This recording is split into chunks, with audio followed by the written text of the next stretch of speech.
Ministro, a nova regra para posse de armas deve ser anunciada nesta semana, segundo o senhor informou, o senhor próprio, na semana passada. Tem alguma novidade além daquilo que já foi noticiado, que aparente será, enfim, tornar mais acessível o porte e a posse.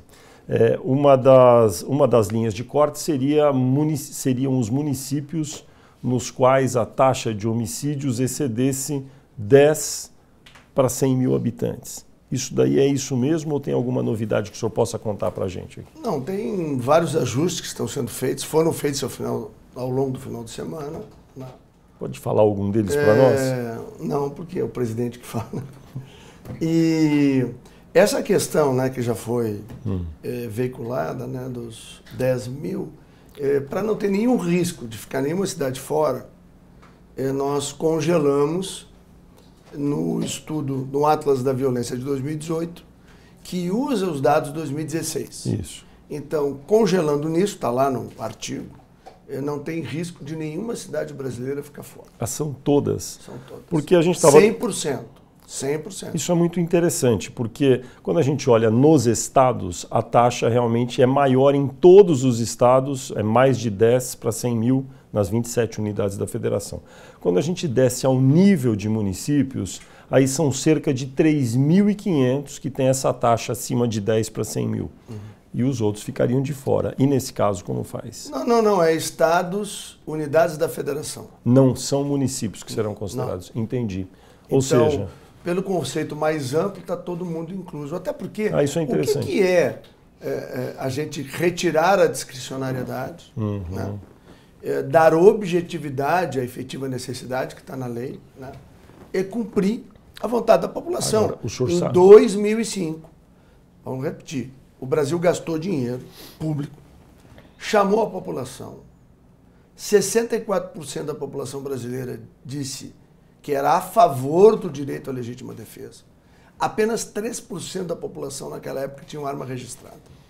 Então veja como foi a defesa de um direito. E que os governos do PT, a começar lá pelo ex-ministro, né, já falecido Márcio Tomás Bastos, e pelo presidente Lula, desrespeitaram solenemente. Ou seja, a população exprimiu a sua vontade e tem uma célebre reunião no Ministério da Justiça, à época, logo após o referendo, ele reuniu as ONGs e disse, desarmamentistas, né? E chamou uma do nosso campo.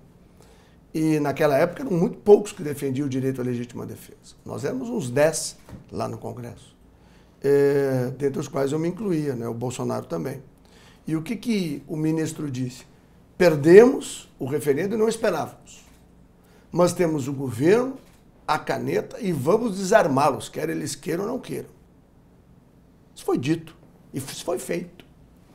E o que o presidente Bolsonaro? Ele está repondo aquilo que a sociedade brasileira pediu, comandou os governantes, né? E nem o Lula, nem a Dilma, nem o Temer respeitaram isso, né? Então o presidente Bolsonaro está respeitando a vontade popular expressa lá em 2005. E nós estamos dando característica objetiva para a efetiva necessidade. Duas perguntas rápidas sobre esse tema. No Atlas da Violência, nesses dados que o senhor cita, o estado que tem a menor taxa de homicídios para 100 mil habitantes é o estado de São Paulo, com, se eu não me engano, 10,88 em queda. Isso significa que talvez São Paulo, daqui 1 ou 2 anos, tenha menos de 10.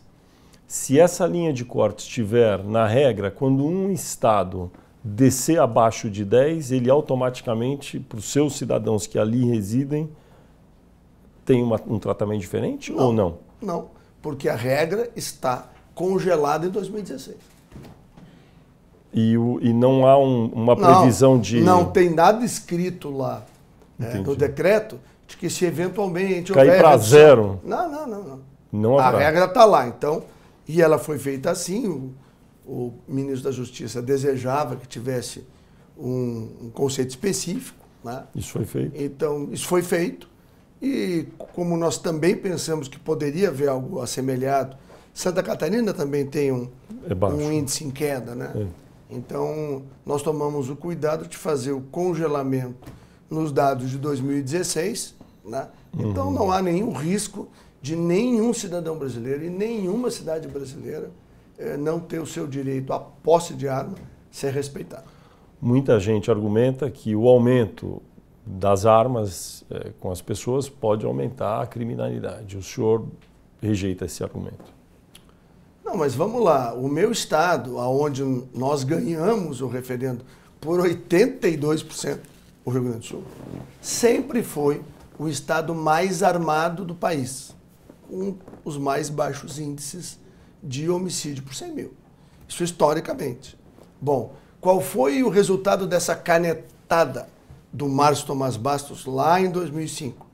Hoje, entre 8,5 a 9 milhões de famílias de brasileiros, iguais às nossas, estão nesse momento com uma arma em casa, em situação irregular. Se entrar um bandido lá, ela usa a arma para espantar, quando a polícia chegar, mesmo que o bandido foi embora. O dono da fazenda, do sítio ou da casa, ou a dona que usou a arma, vai preso por porte ilegal de arma, posse ilegal de arma. O senhor já disse mais de uma vez... Isso é um absurdo, né?